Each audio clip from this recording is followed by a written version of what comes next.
बिस्मिल्लाहिर्रहमानिर्रहीम। अस्सलाम वालेकुम। मैं हूं अकील शहजाद और आप देख रहे हैं FSP के ट्रेंड्स। कोलिश उस्मान किस्त नंबर 116 ट्रेलर 2 अपडेट और पहले एनालिसिस के साथ आपकी खिदमत में हाजिर हैं। हमारा एनालिसिस थोड़ा सा लेट है, लेकिन कुछ अपडेट्स ऐसी होंगी जो आपके लिए नई होंगी। इसलिए आज के हमारे मौज़ूआत कुछ इस तरह रहेंगे।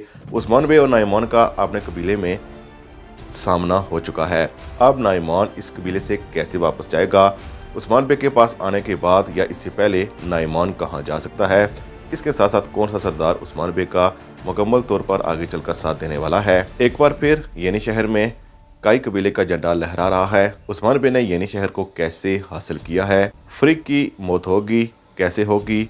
अगर नहीं होगी तो फिर क्या ओरहान के लिए तरियाक मिल जाएगा? इससे पहले हम कह रहे थे कि कोशिश की एंट्री के हवाले से अब भी हमें लगता है कि 50-50 चांसेस है, क्योंकि बहुत सी खबरें आ रही थी कि वो सेट पर आ चुके हैं, लेकिन कोशिश के हवाले से कंफर्म न्यूज़ आ चुकी है और ऐसी न्यूज़ के हवाले से हमने सोचा भी नहीं था, वो भी आपके साथ डिस्कस करेंगे। लेकिन वीडियो शुरू करने से पहले आपसे गुजारिश है कि अगर आपने FSP के ट्रेंड्स को सब्सक्राइब नहीं किया तो ज़रूर सब्सक्राइब कर लें। जैसा कि आपने देखा कि येनी शहर में एक बार फिर झंडे गाड़े हैं उस्मान बे ने काई कबीले के, लेकिन चूंकि नाइमान के खिलाफ उस्मान बे ने हमारे ख्याल में क़यादत को संभाल लिया है और उनकी इस दौरान यही शर्त हुई होगी कि येनी शहर उनको वापस दिया जाए।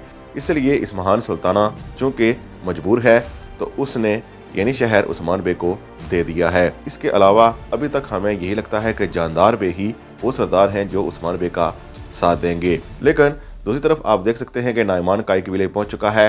हमें लगता है कि नाइमान का कोई साथ नहीं देने वाला, मासवाए दो अशखास की।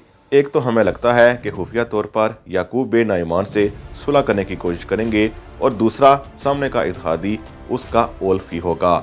इसलिए हमें लगता है कि कबीले आने से पहले या कबीले आने के बाद नाइमान एनागोल जरूर जाएगा और वहाँ ओल्फ इत्तेहाद की ही इससे बात करेगा। यानी खुलकर सामने आने वाले दुश्मन इस वक्त उस्मान बे के ओल्फ और नाइमान होंगे और अंदर ही अंदर उस्मान बे को नुकसान पहुंचाने वाला कोई और नहीं बल्कि याकूब बे के साथ साथ इस महान खातून भी होगी। अब चूंकि उस्मान बे के दुश्मन वाजे हो चुके हैं तो सबसे पहले बात करते हैं नाइमान की। हमारे ख्याल में काई कबीले में नाइमान जिस तरह दाखिल हुआ है, हमले की तो कोशिश उसने नहीं की है। इसलिए जब तक कोई पहला हमला ना करे उस वक्त तक, इससे पहले हमने देखा है कि उस्मान बे उस पर हमला नहीं करेंगे। इसलिए नाइमान भी ऐसे ही दाखिल हुआ है, यकीनन बातचीत के लिए ही उस्मान बे के पास आया है। लेकिन हमें लगता है कि उस्मान बे अभी इससे सियासत ही करेंगे। उस्मान बे के पास कोई ना कोई ऐसी चीज़ होगी जो नाइमान के लिए फ़ायदे की होगी, जिससे उस्मान बे इसको कबीले से वापस ऐसे ही भेजने में कामयाब रहेंगे। लेकिन आने वाले एक साथ में हम देखेंगे कि उस्मान बे और नाइमान की लड़ाई ज़रूर होगी। गो कि नाइमान की इतनी फ़ौज हम इससे पहले भी कह चुके हैं कि दिखाई नहीं जाएगी, लेकिन छोटी मोटी लड़ाइयाँ जारी रहेंगी।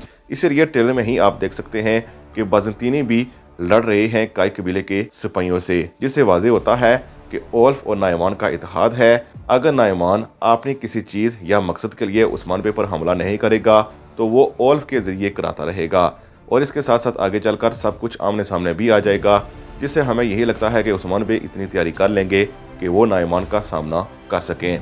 इसके अलावा जानदार बे और कारेसी बे के कबीलों पर चूंकि पहले ही नाइमान कह चुका है कि वहाँ पर इसकी फ़ौज पहुँच चुकी है, हमारे हाल में वहाँ कुछ तबाही वो ज़रूर मचाएंगे। दूसरी तरफ फ्रिक तो पकड़ी गई है और फ्रिक के हवाले से हमने जो तज़किया दिया था वो तज़किया ठीक हुआ कि जिस फ्रिक ने मास्क पहना हुआ है ये फ्रिक नहीं है और हमारा ये तज़किया बिल्कुल दुरुस्त साबित हुआ। इसके अलावा किस नंबर 115 के तकरीबन सारे तज़किए हमारे ठीक ही थे। लेकिन अब फ्रिक के हवाले से हमारे दो तज़किए होंगे। एक तज़किया ये होगा कि इस महान खातून फ्रिक को वहाँ मरवाना चाहेगी और कामयाब नहीं होगी, ज़ाहिर है कि अस्मा के ज़रिए।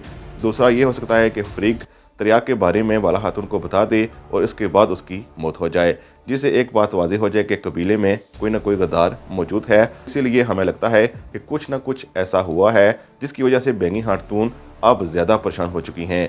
यानी अगली एपिसोड में इस्मा खातून ने एक बार फिर कुछ ना कुछ ज़रूर किया है या करने की कोशिश की है, इसमें फ्रिक को मारना भी शामिल हो सकता है। अब आते हैं अपनी अपडेट की तरफ और ये अपडेट अब कन्फर्म हो चुकी है। बदकिस्मती से इस सीज़न में हम कोशिश का किरदार नहीं देख पाएंगे, क्योंकि कोशिश का किरदार अदा करने वाला अदाकार इस वक्त कोलिश उस्मान को दस्तयाब नहीं है। उसने एक नई सीरीज़ को ज्वाइन कर लिया है।